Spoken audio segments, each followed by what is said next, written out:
সকালবেলা যদি এরকম এক কাপ চা খাওয়া যায় তাহলে তো সারাদিনের জন্য মনটা ভালো হয়ে যায়। আমি হচ্ছে 2 বেলা চা খাই, সকাল বিকেল। চাটা না খেলে আমার কাছে একদম ভালো লাগে না। আজকে আমি অনেক খুশি, কারণ হচ্ছে আজকে আমি যে নোটটা বানাইতে দিয়ে আসলাম, তো 1 সপ্তাহ পর দেওয়ার কথা ছিল, তো এখন হচ্ছে 2 সপ্তাহ হয়ে গেছে। এখন ফোন দিছে জায়া নোটটা নিয়ে আসার জন্য। সেই খুশিতে হচ্ছে রান্না করতে গিয়ে আজকে হচ্ছে মাছ 1 পিঠ পুড়িয়ে ফেলছি, তো কিছু হবে না। একটু যদি তরকারিতে রেখে দিই তাহলে হচ্ছে ঠিক হয়ে যাবে।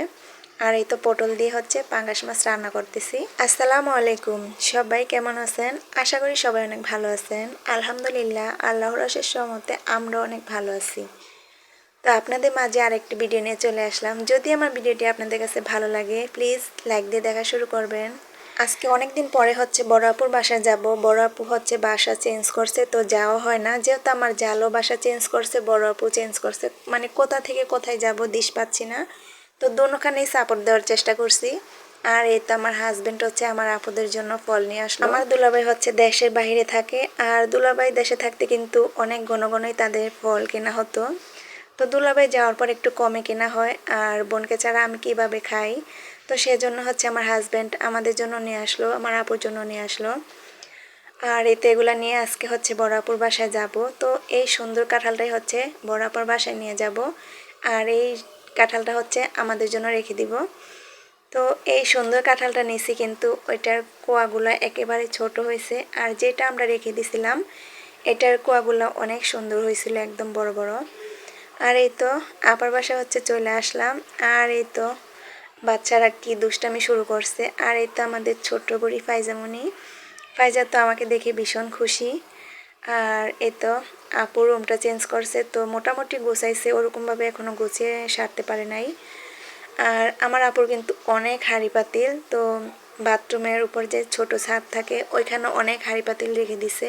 আমার আপার আগে যে ঘরটাতে ছিল সেই ঘরটা অনেক বড় ছিল, আর এই ঘরটা হচ্ছে একটু ছোট হয়ে গেছে। আর আপার হচ্ছে অনেক বেশি ফার্নিচার, তো 2টা রুমে কিন্তু ফার্নিচার রাখছে, আমি আরেকটা রুম শেয়ার করতে পারি নাই। আর এই তো আকাশটা কি সুন্দর লাগছে, মানে এমনিতে মনটা ভালো হয়ে গেছে। এত সুন্দর গাছপালা, মনে হচ্ছে একটা দৃশ্য দেখা যাচ্ছে, আসলে এটা বাস্তব। তো আপনাদের কাছে কেমন লাগছে অবশ্যই কিন্তু কমেন্ট করে জানাবেন।